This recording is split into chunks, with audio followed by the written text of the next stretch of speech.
Hi aspirants, welcome back to Just Simple.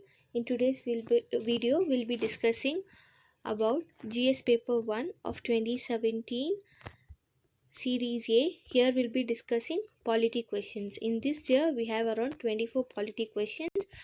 Most of the paper is, almost most of the paper is covered with polity questions, and we can find most of the fundamental basic questions and factual questions as well. So let's get into the questions, and before that I will also be giving you a tip in between the video, and at the end of the video you can find the mains questions, which is easy for you to refer, so you can relate the syllabus that is covered in prelims as well as mains. The key syllabus which is been covered in most of the years, you can find them and refer them, which will help you in your preparation. Let's start the first question. With reference to the Parliament of India, consider the following statements. Point 1. A private member's bill is a bill presented by a member of Parliament who is not elected but only nominated by the President of India. Point 2. Recently, a private member's bill has been passed in the Parliament of India for the first time in its history. So, for this question, let's get into our answer. Private members bill, the first statement is wrong, because private members bill is a bill which will be introduced by any member of the parliament other than the minister. So first statement is wrong. So if let's see the second statement, recently a private members bill. So this statement is also wrong. Recently a bill, they say recently a private members bill have been passed, but in the year of 2014 transgender bill was passed for the first time by Rajya Sabha. So the answer for this question will be D, neither one nor two. Next question. One of the implications of equality in society is the absence of. So they are asking absence of. Okay. Options: A, privileges; B, restraints; C, competition; D, ideology. The answer for this question will be A, privileges. Absence of privileges is equality in society. Next question. Which principle among the following was added to the Directive Principles of State Policy by the 42nd Amendment to the Constitution? Options: equal pay for equal work for both men and women, participation of workers in the management of industries, right to work, education, and public assistance. Option D, securing living wage and human conditions of work to workers. So, in the 42nd Amendment Act, four four were added to the DPSP.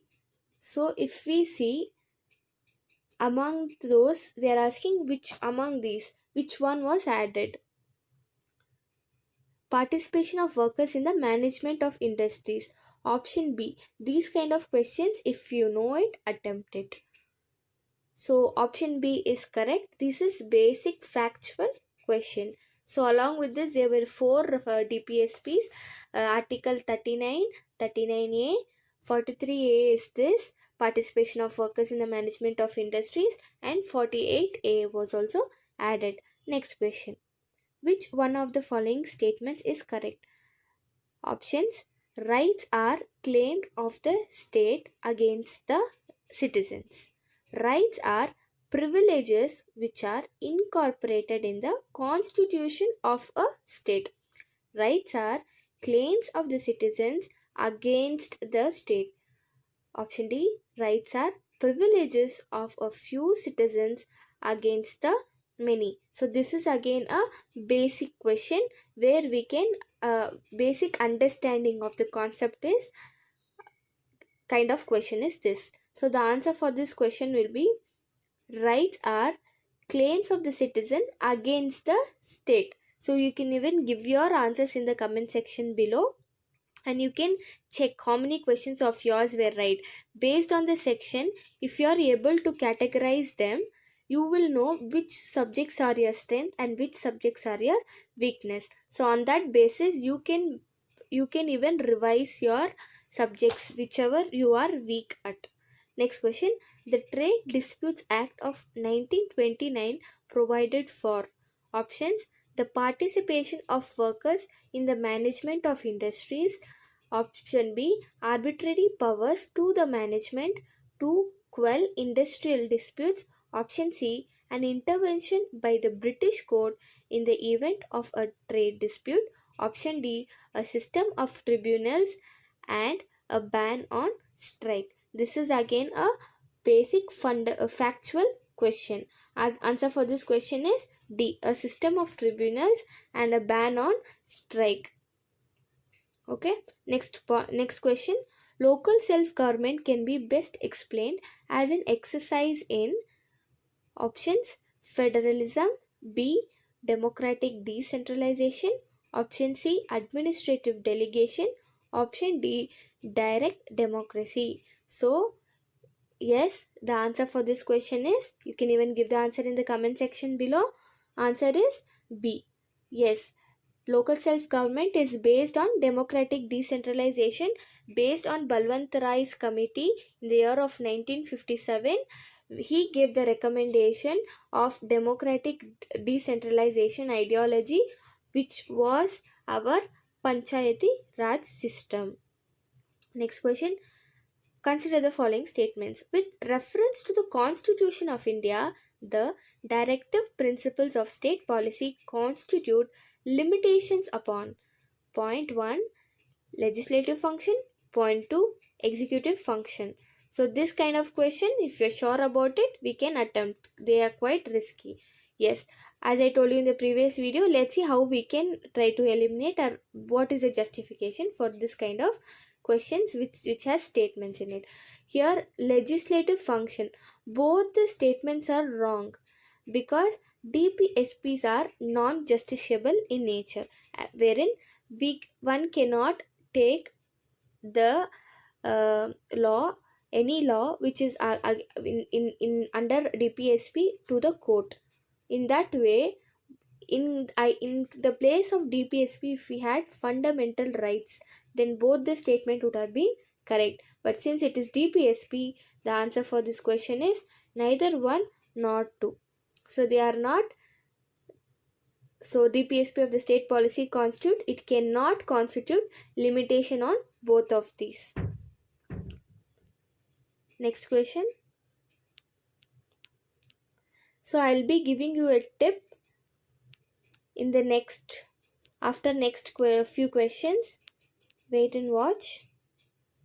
Which of the following statements are true of the fundamental duties of an Indian citizen? Point 1, a legislative process has been provided to enforce these duties. Point 2, they are correlative to legal duties. Again, here they are asking about fundamental duties. Here, legislative process. Again, fundamental duties, just like DPSPs, are non-justiciable in nature. So in that way, our first statement will be eliminated. First statement is wrong. They are correlative to legal duties. They are moral duties. So in that way, they don't have legal duties. In that sense, our answer for this question is D, neither one nor two. Next question.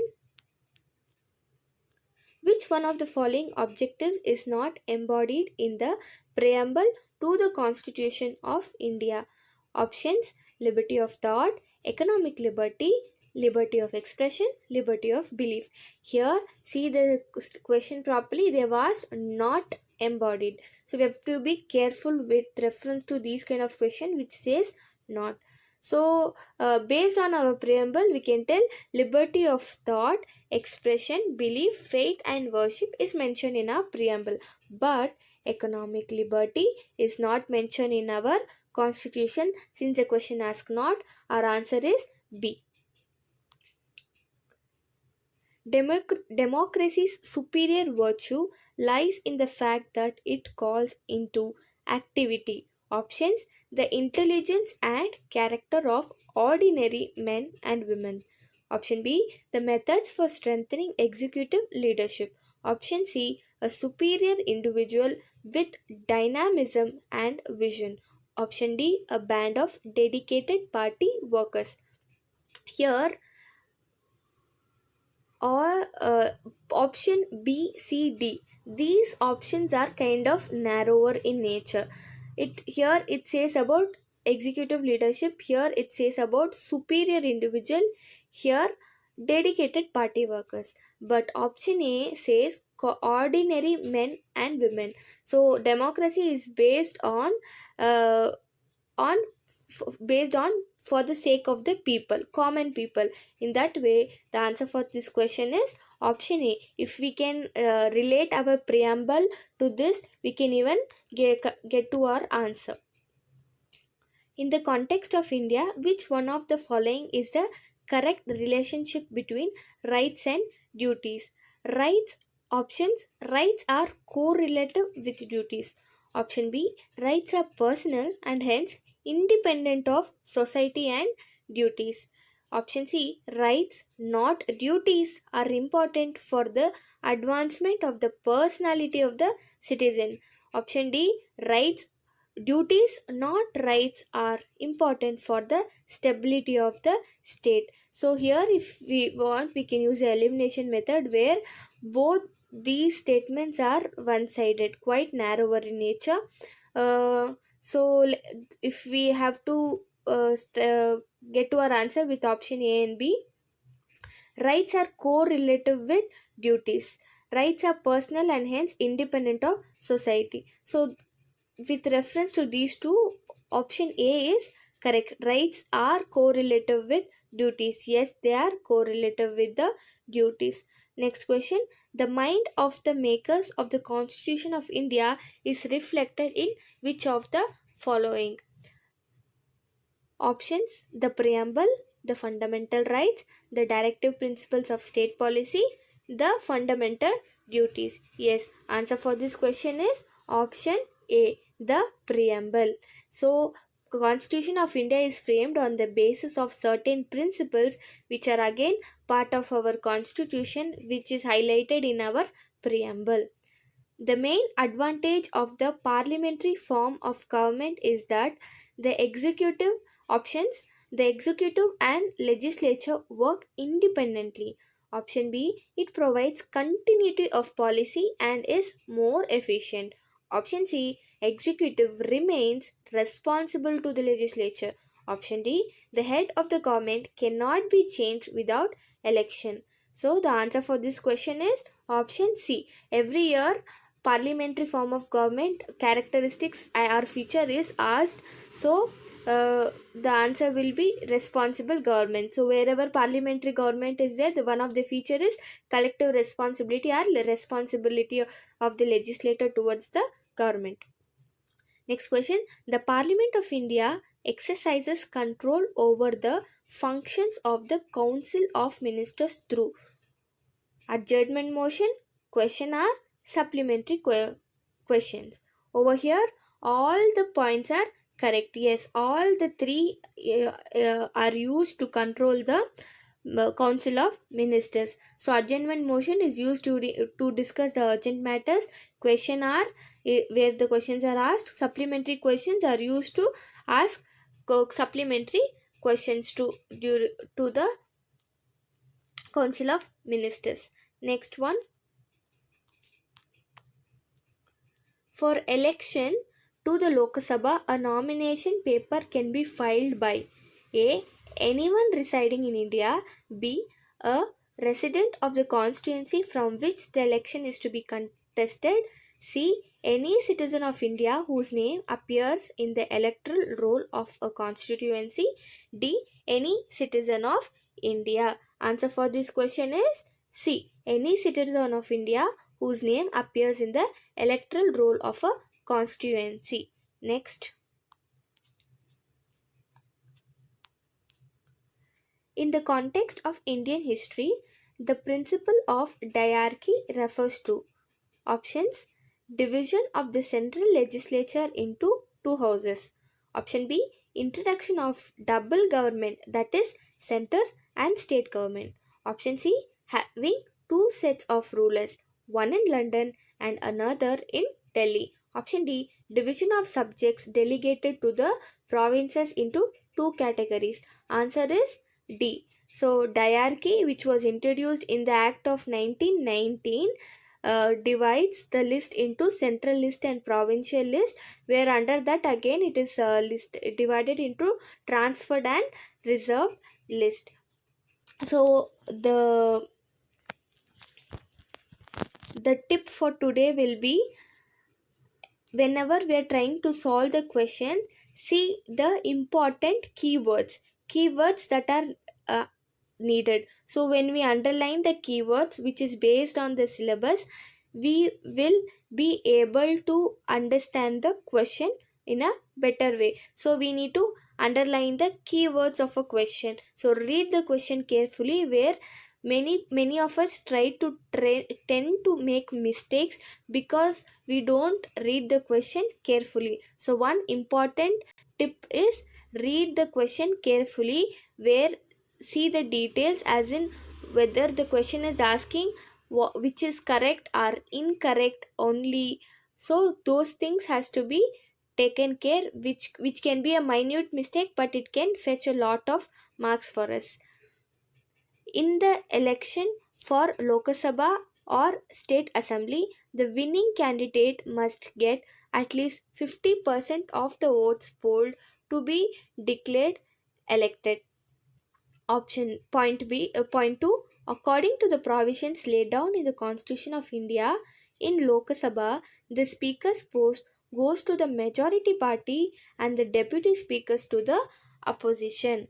Here, statement 1 is wrong. Based on the first past the poll, majority of the person who gets the majority of the votes is the one declared as the winning candidate. So based on that concept, option 1 is number 1 is wrong. Statement 1 is wrong. So statement 2, speaker is not elected based on the majority party. Our deputy speaker is again not based on the opposition party. They are appointed among the members of the Lok Sabha. So it is among the members and not based on any other criteria as mentioned over here.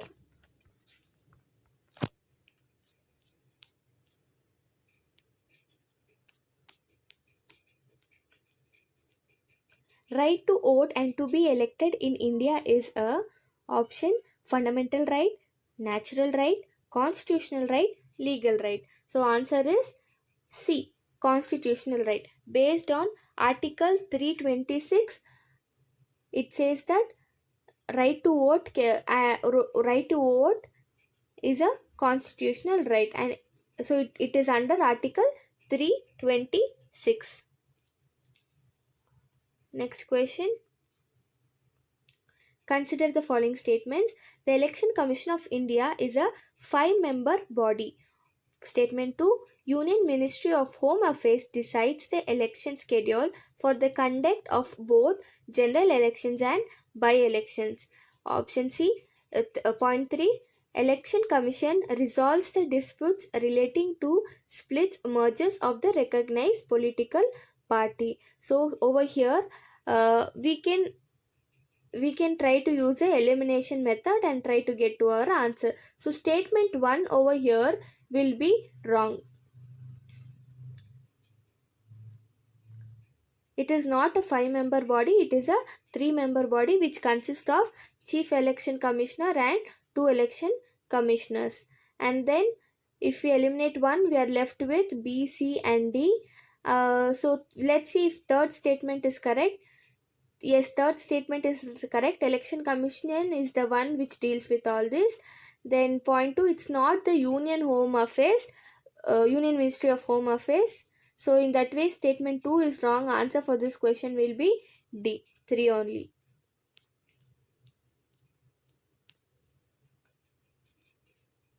Which of the following are not necessarily the consequence of the proclamation of President's rules in a state? Statement 1, dissolution of the State Legislative Assembly. 2, removal of the Council of Ministers in the state. Option 3, dissolution of the local bodies. Here, point 2 is definitely correct. And dissolution of state legislative assembly is not necessarily required for the sake of president's rule. In that way,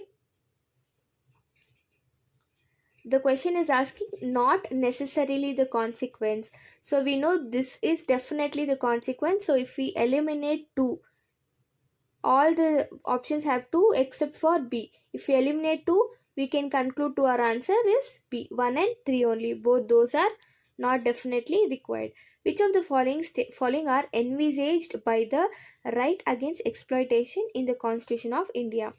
Our statements are prohibition of traffic in human beings and forced labor. Statement 2, abolition of untouchability.